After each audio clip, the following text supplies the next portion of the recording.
Lam is important in many different respects. I think he could be classified under different subheadings. In terms of the history of modern Western art, he stands midway between surrealism and perhaps performance art. Well, his historical significance is one in that really his life spanned the entire 20th century. He was born in 1902, the same year that Cuba gained independence from Spain, so he was born in Sagua La Grande, Cuba, and then he died in Paris in 1982. So his life virtually spanned the entire 20th century. As such, he was involved in almost every major political, social, and aesthetic movement that was inherent to the 20th century. Cuba was the land of his birth, and in Cuba there is a particular tradition which is called Santeria. It is their religion, their hybrid religion between Catholicism and African religion.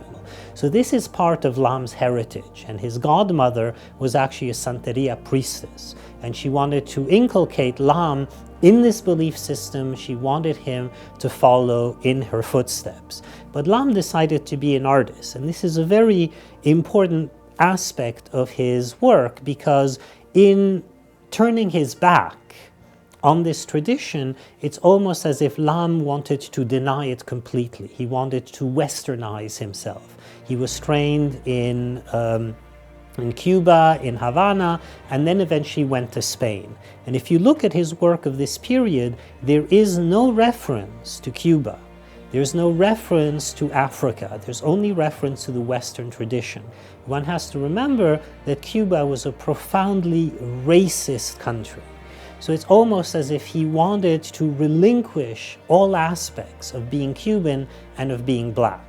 A friend of his, an artist, gives him a letter of introduction to Picasso.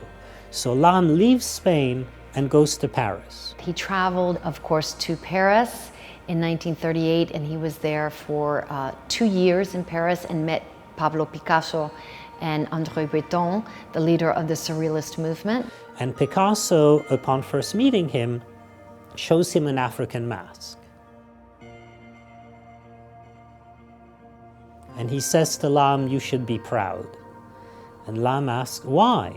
Picasso answers, "Because this was made by an African and you have African blood in you."